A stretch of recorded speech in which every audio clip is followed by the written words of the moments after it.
말씀 전하겠습니다. 한 주간 여러분들은 믿음의 여정 속에서 승리하셨습니까?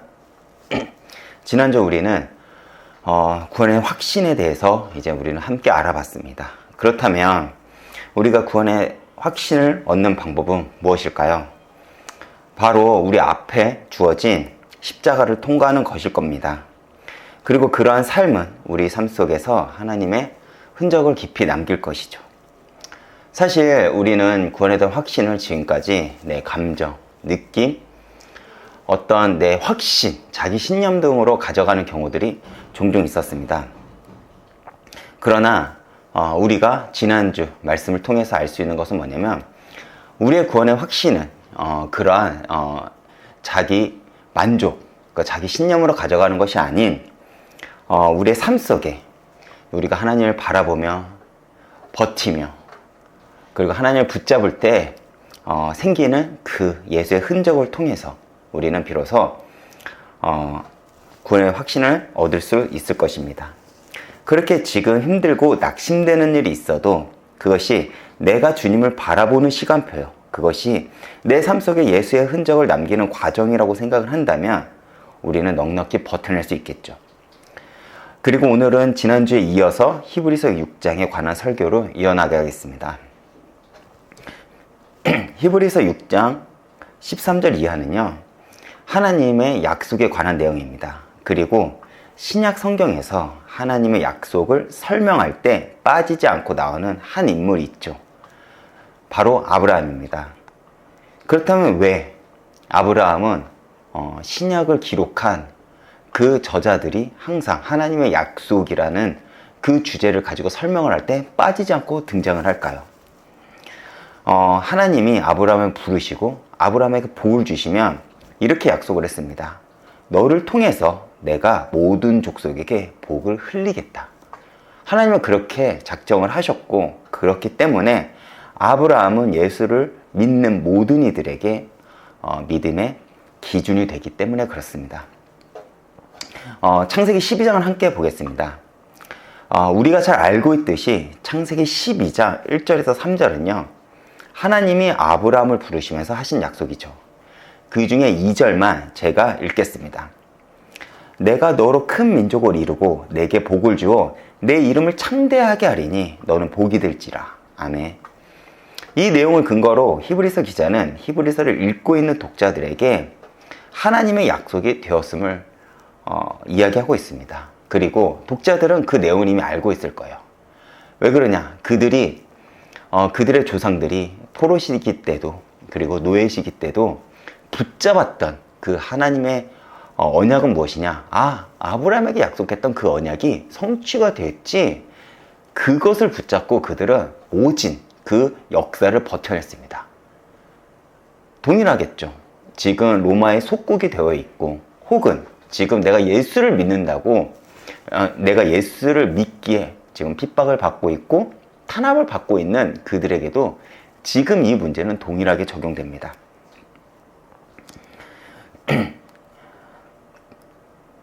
우리는 흔히 아브라함이 믿음이 좋아서 믿음이 조상이 되었다고 생각을 합니다. 그런데 오늘 본문을 근거로 이야기를 하면 하나님이 아브라함을 부르시고 약속하시면서 자신을 두고 맹세하였다고 합니다. 이것은 우리에게 무엇을 알려줄까요? 믿음은 하나님이 우리를 찾아온 것에서부터 시작이 된다는 것입니다. 우리는 흔히 믿음을 내가 믿어야 된다고 생각을 하죠. 그렇게 우리의 믿음은요, 늘 내가 주도권을 가집니다. 그리고 이것을 가르쳐 복음이라고 하지 않고 종교라고 합니다. 종교의 특징은 무엇입니까? 내 정성, 내 열심이 신의 마음을 흔들어 내가 원하는 것을 얻고자 하는 것입니다. 즉, 종교는 신에게 인간의 능력으로 찾아가는 행위죠. 그래서 우리는 누가 더 믿음이 좋고 나쁘냐로 믿음에 대해서 다른 사람들과 비교를 하고 우선순위를 매기죠. 누가 더 우월하냐? 그렇지 않느냐. 저 같은 목사가 믿음이 좋습니까? 많은 사람들이 목사가 믿음이 좋다고 합니다. 그런데 저 같은 목사면 믿음이 좋고 성도면 믿음이 좋지 않습니까? 믿음이 낮나요? 믿음의 수준이? 그렇지 않죠. 저는 단지 하나님의 말씀을 전하는 역할을 맡았을 뿐입니다.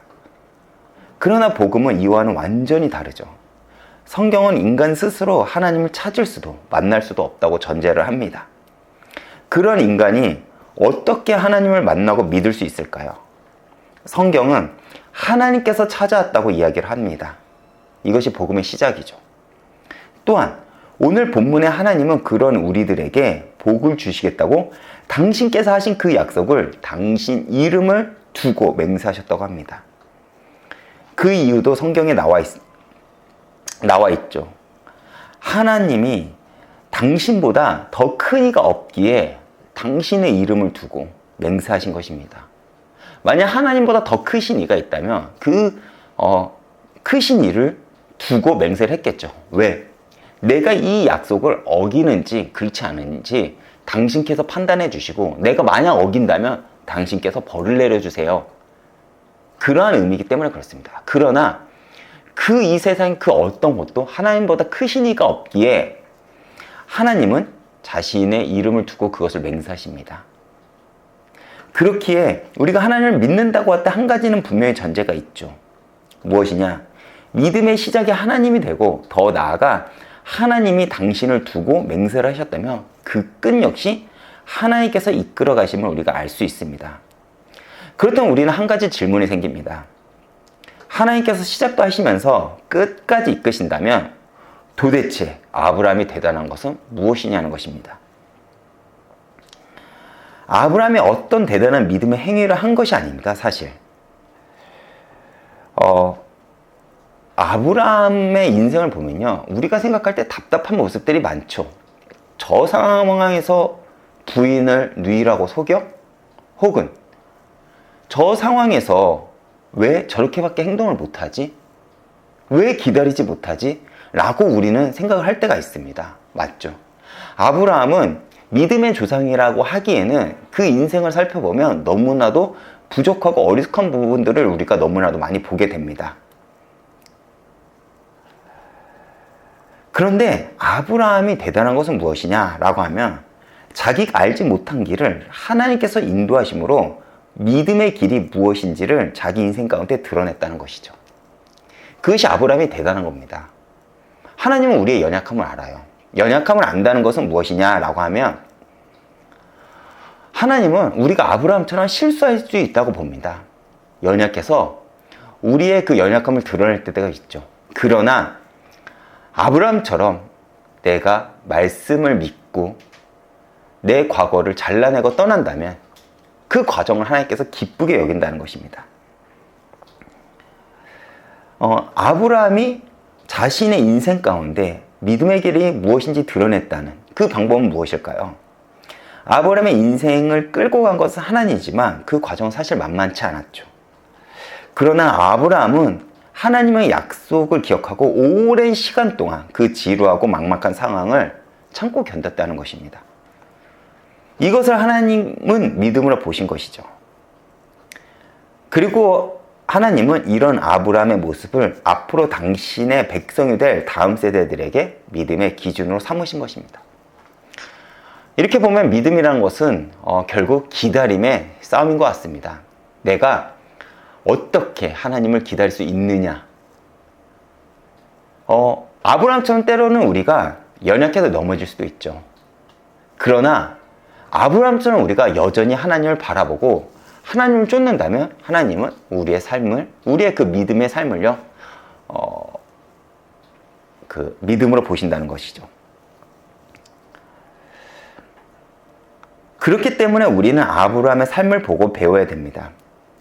아브라함은 한 사람의 개인적인 인생을 뛰어넘은 믿음의 길을 가야 하는 모델이 됩니다. 우리도 아브라함처럼 먼저 옛것을 잘라 떠나야 되고, 더 나아가 하나님의 약속을 기억하고 그 고단하고 지루한 삶을 참고 견딘다면 우리 역시 아브라함이 약속했던 그 언약의 약속이 우리 인생 가운데 펼쳐지겠죠. 그리고 그래야 믿음이 자라고 우리는 비로소 하나님을 알아갈 수 있을 것입니다. 하나님께서 아브라함을 부르시고 그와 언약을 맺으시고 그를 이끌어 가신 것처럼 우리 역시도 하나님은요, 그렇게 이끌어 가실 것이죠. 그렇게 우리는 그런 과정을 통해서 믿음을 배울 것이고 하나님을 알아갈 것이며 비로소 우리 역시도 다음 세대들에게 그 믿음의 본을 보이게 될 것입니다. 히브리서 기자는 아브라함을 꺼낸 이유는 분명합니다. 왜 그럴까요? 이것을 묻기 위해서요. 아브라함에게 약속한 모든 족속에게 복을 줄 수 있는 방법이 무엇인지요. 우리가 분명히 기억해야 될 것은 당시 이들은 어려운 상황 속에서 유대교로 돌아오라는 회유에 시달리고 있었다는 것입니다. 유대교의 시작은 분명 아브라함입니다. 그리고 그들은 아브라함에게 약속한 그 복이 자신, 민족들에게만 국한되어 하나님께서 축복을 주신다고 믿었죠. 즉, 이들에게는 하나님은 자신의 민족들의 하나님이지만 모든 열방의 하나님이라고 생각하지 않았다는 것입니다. 그런데 분명 창세기에 보면 하나님은 모든 족속에게 복을 주시겠다고 아브라함과 약속을 했습니다. 그렇다면 그 방법이 무엇이냐고요. 내가 너를 통해서 모든 족속에게 복을 주겠다. 그런데 그 방법이 무엇이냐는 거예요. 만약에 하나님의 그 약속이 너희 민족들에게만 주겠다. 그렇다면 하나님이 그 언약을 스스로가 어긴 거잖아요. 근데 하나님의 약속은 그렇지가 않다는 거죠. 하나님은 처음 믿음의 사람인 아브라함을 복의 통로로 선택했지만 결국 그것을 완성시킬 이는 예수 그리스도입니다.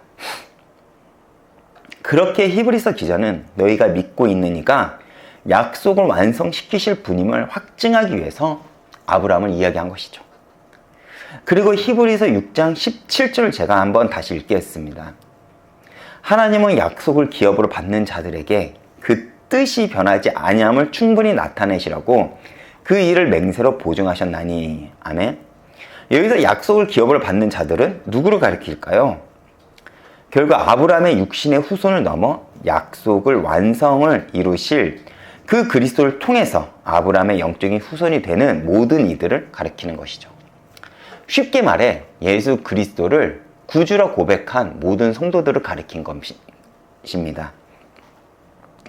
즉 아브라함에게 약속한 그 언약은 지금 막막한 상황 앞에 흔들리고 있는 히브리서 독자들에게 아브라함에게 약속한 것이 결국 성취되지 않았느냐, 너에게도 그 약속은 이어진다.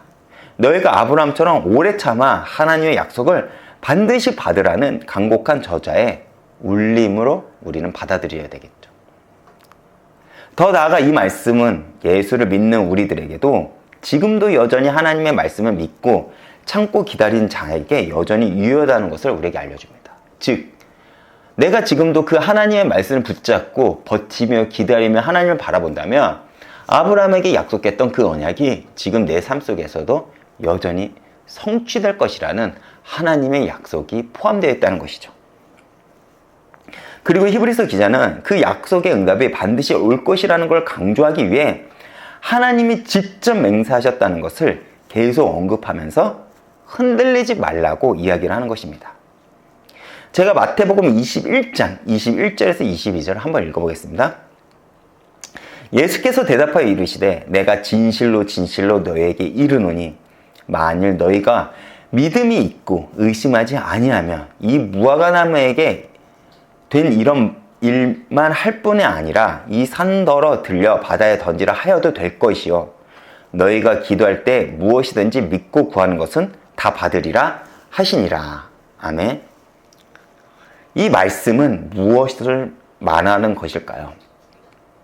짧게 이 말씀의 배경을 설명하면요, 예수님이 십자가에 달리시기 위해 이제 예루살렘에 입성하시죠. 우리는 흔히 이 기간을 고난주간이라고 이제 기념을 합니다. 오늘날은요. 이때 예수님은 먼저 성전에 들어가 장사치를 쫓아내시고 성전을 깨끗게 하시는 그 일을 먼저 행하십니다. 그런데 이때 성전에 먼저 들어가시기 전에 예수님이 먼저 시장하셨나 봐요. 그래서 풍성한 잎사귀가 있는 무화과 나무를 보시고 혹시 저 나무에 열매가 있나 가까이 가십니다. 그런데 성경에는 분명히 뭐라고 적혀있냐면 아직 때가 아니어서 나무에는 열매가 없다고 분명히 성경은 기록합니다. 예수님은 그런데 벼랑간 그 나무에 열매가 없는 걸 아시고 앞으로 이 나무는 열매를 맺지 못할 것이라고 저주를 하시죠. 때가 안 되었기에 열매가 없는 나무를 저주하시는 예수님의 모습은 우리가 알고 있는 예수님으로는 도저히 상상이 가지 않습니다. 그렇죠? 이해가 가진 않아요. 그리고 예수님이 성전을 깨끗게 하십니다. 그리고 나왔는데 나중에 무화과 나무가 마른 것을 보고 제자들이 예수님에게 질문을 합니다.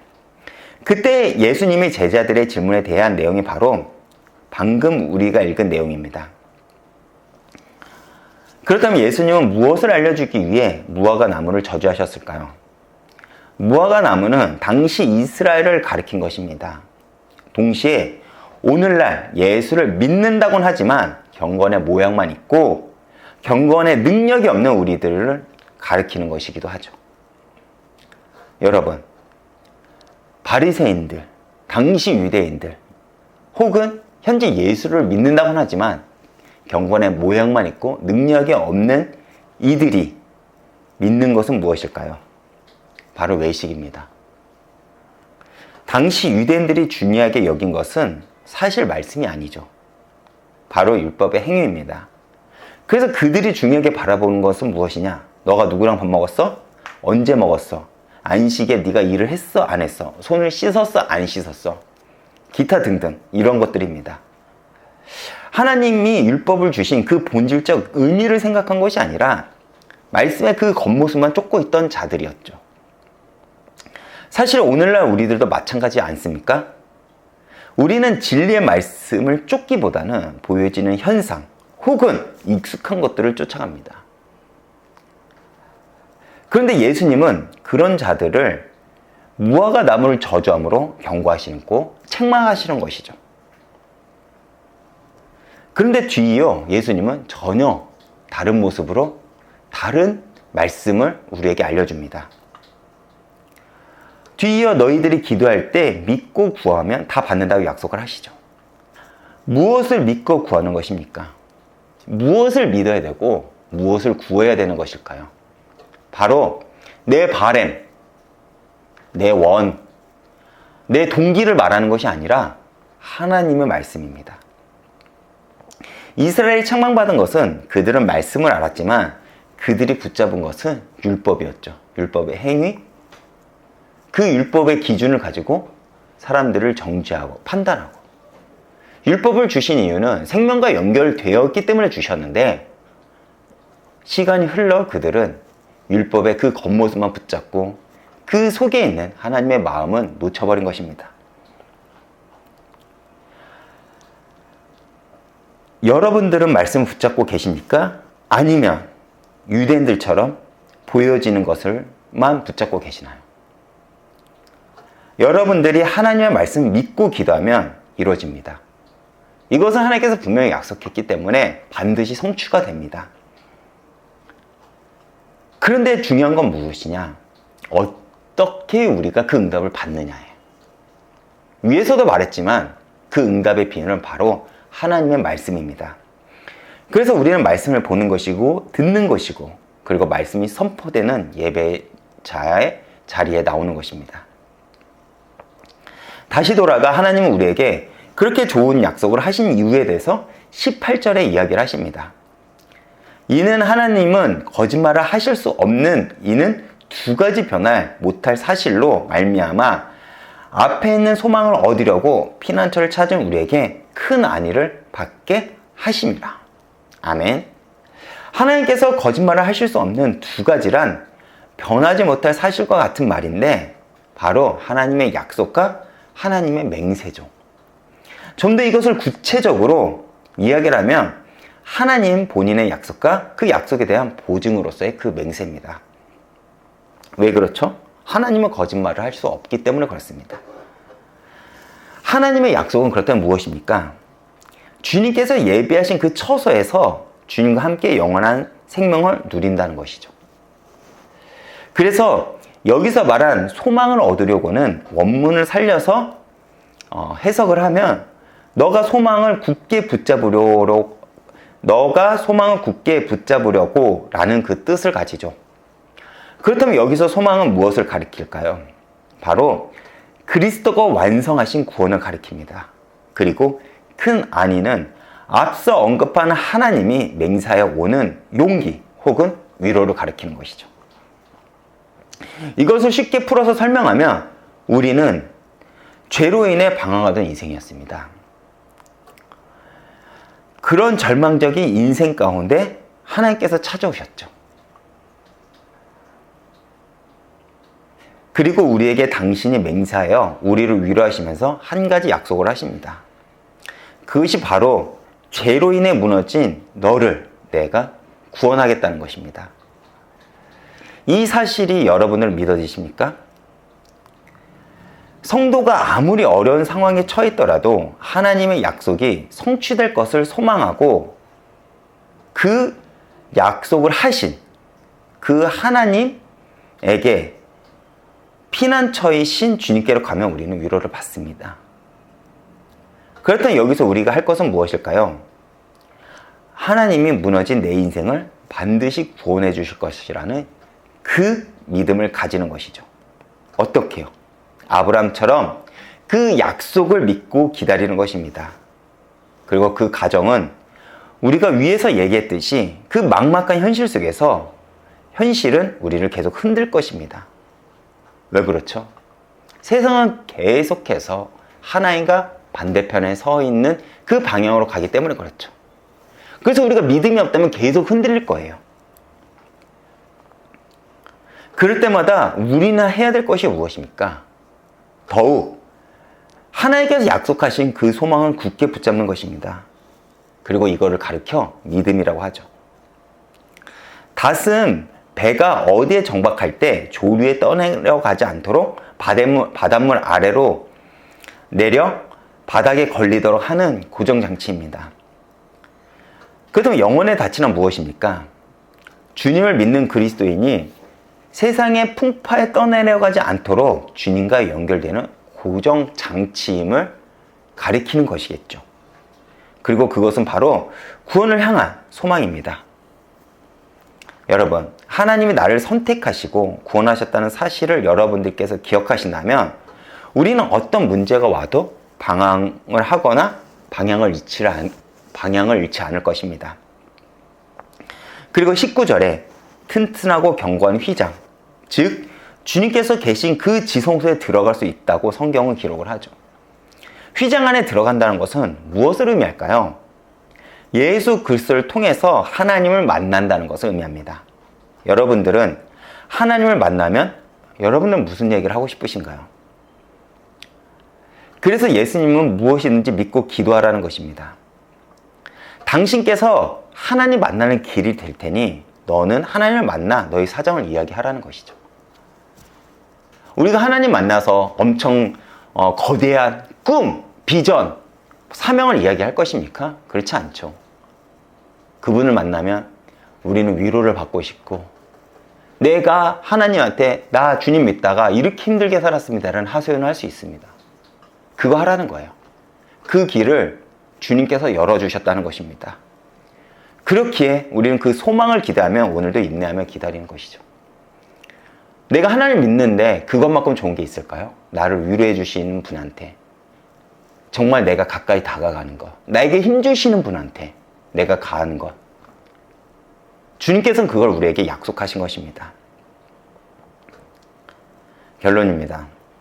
여러분, 신앙생활을 하면서 가장 어려운 것은 우리는 하나님의 약속을 붙잡고 기다리는 것입니다. 왜 그렇죠? 세상은 계속 우리를 흔들기 때문에 그렇습니다. 그래서 우리는 계속해서 말씀을 보고 확인하고 붙잡는 것이죠. 여러분, 우리는 흔히 그리스도인은 이 땅의 순례자라고 합니다. 무슨 말입니까? 이 땅이 우리의 안식처가 되지 않는다는 것이죠. 그런데 우리는 계속해서 이 땅에서 안식을 찾으려고 합니다. 그래서 우리는 계속 흔들리는 것이죠. 그러나 우리가 천국을 기대하며 구원을 향한 소망을 굳게 품는다면 우리는 분명히 이 땅에서 흔들리지 않을 것입니다. 이렇게 한 주도 하나님의 약속을 굳게 붙잡고 승리하는 한 주가 되시길 축원드리겠습니다. 이번 주 찬양은 하나님의 약속이라는 찬양을 준비했습니다. 여러분, 하나님은요, 우리에게 복을 주시길 기뻐하시죠. 번성케 하고 풍성하게 하신다는 것은 사실 과거 아브라함에게만 적용된 하나님의 약속이 아닐 것입니다. 이것은 현재에도 하나님을 신뢰하고 믿고 나아가는 이들에게도 여전히 동일하게 적용된 하나님의 약속이라는 것이죠. 근데 왜 우리는 여전히 힘들까요? 우리는 그 약속을 믿고 기다리고 견디는 것이 아닌 여전히 바리새인들처럼 보이는 것에서만 집중하기 때문에 그렇습니다. 그래서 오늘 우리가 말씀을 들었기에 오늘 말씀처럼 하나님께서 주신 그 약속, 그 소망을 굳게 잡고 기다리면 하나님이 정해진 하나님의 그 시간표 때에 우리에게 하나님은 축복으로 우리의 인생을 채우실 것입니다. 이 하나님의 약속을 굳게 붙잡고 믿으며 그리고 기대하며 오늘 찬양을 통해 큰 은혜 받으시길 축원드리겠습니다.